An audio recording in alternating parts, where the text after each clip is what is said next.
Are you asking me about the Children's March? Well, let me tell you, the year was 1963, and it was one heck of a year. There I was, a 9-year-old in a jail cell. Would you believe it?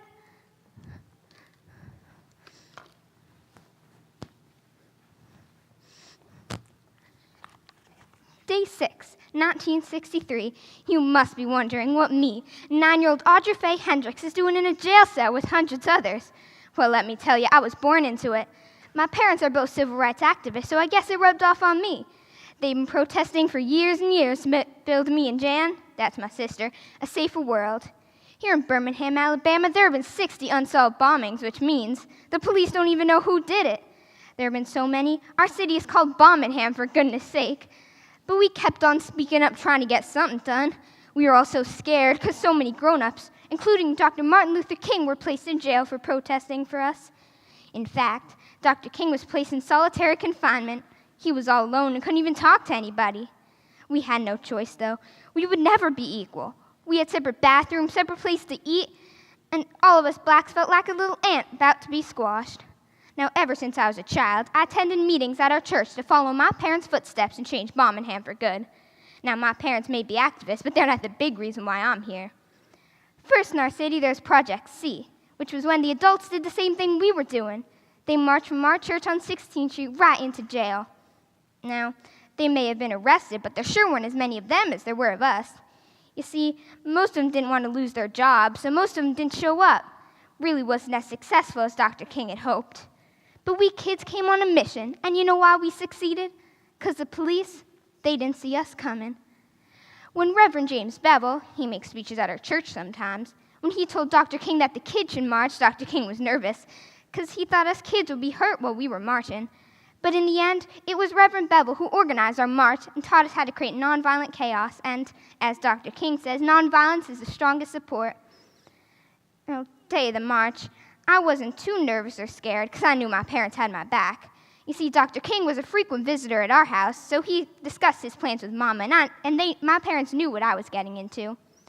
And when I got to school, all the kids were ready to march. Kids walked right in front and right out back without even stopping in their classrooms. Now at church, where all the kids were meeting, I looked around and saw thousands and thousands of kids just like me ready to be arrested. And when the doors of the church opened, we were sent out in groups, and with each group coming out the front, even more were coming in the back. It was a giant flood of kids, but the police, they were there waiting. Now, the march. Our plan was to march from our church on 16th Street right into jail. We put all of our nonviolent training to good use and sent a message to every segregationist who could hear us. I was glad to be in a group of students, some I knew from church. There were so many of us that guess what? Bull Connor, he's the commissioner of public safety, he had to bring in our school buses to haul us to jail because the police didn't even have enough police cars. And you know what upset the police the most? Instead of being angry or scared that we were being arrested, we were singing our heads off. And the police just about wanted to kill us, I bet. But they knew that killing a bunch of singing kids would sure ruin their reputation. And one of the songs is one I sang in church, and I sang until my face was singing so much. When I got to jail, I heard officers talking, saying hundreds of kids were being arrested. I took great pride in being in jail, till I got homesick. My cell was cold and damp, and hundreds of kids were stuffed in cells only meant for 50 people. Yeah, I had fun singing, but my stomach was always grumbling, and I didn't even have a change of clothes.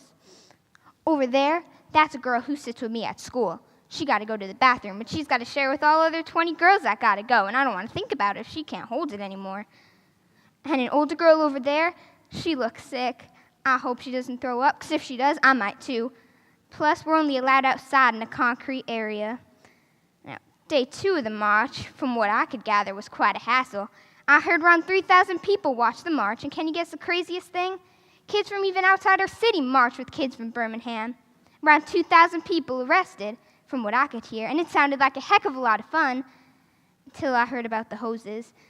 According to some older girls, firemen came out with hoses at full blast to make kids stop protesting. Kids were shot across pavement, pinned to brick walls, and the worst part was, the water was aimed at their heads. And dogs were also brought out, but not the cute kind.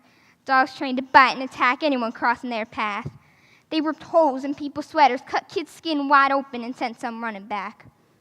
But no matter what, kids kept on coming in, and some marchers were arrested, freed, and arrested again. And soon enough, Cells were too full for anyone else, and kids were being put in the jail yard, which was a problem when it started to rain. Now, you may not believe me when I tell you this, but day 3 marchers were still lining up to be put in jail. I heard some brave older kids came out in bathing suits to show the police no water was going to stop them. But if I were in a bathing suit, my skin would be torn apart. But no matter what the police decided to do to us kids, we overcame it all, and we were singing and clapping and marching for 3 whole days to get freedom. You know what I hope? I hope that one day this march will have made a difference. Whether it's in 20 years or tomorrow, I just want equal rights and a chance to be equal.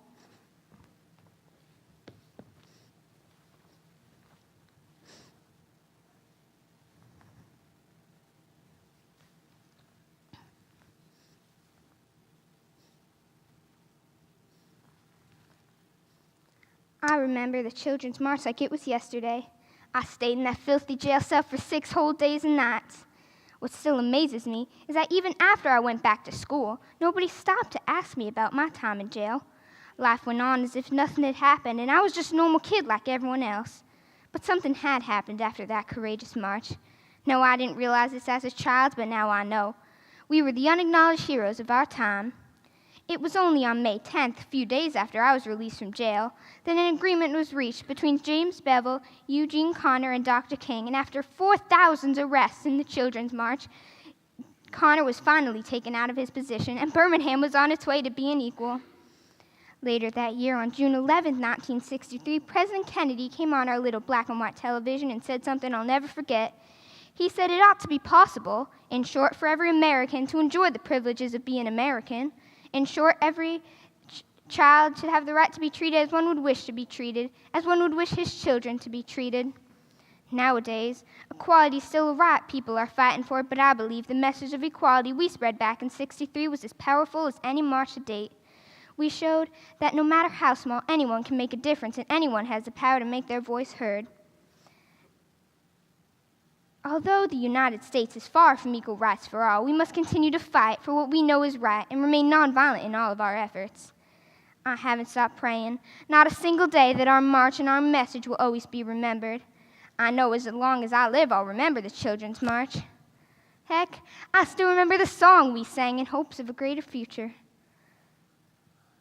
Ain't gonna let nobody turn me around, turn me around, turn me around. Ain't gonna let nobody turn me around. Gonna keep on a-walking, keep on a-talking. Gonna build a brand new world. Thank you.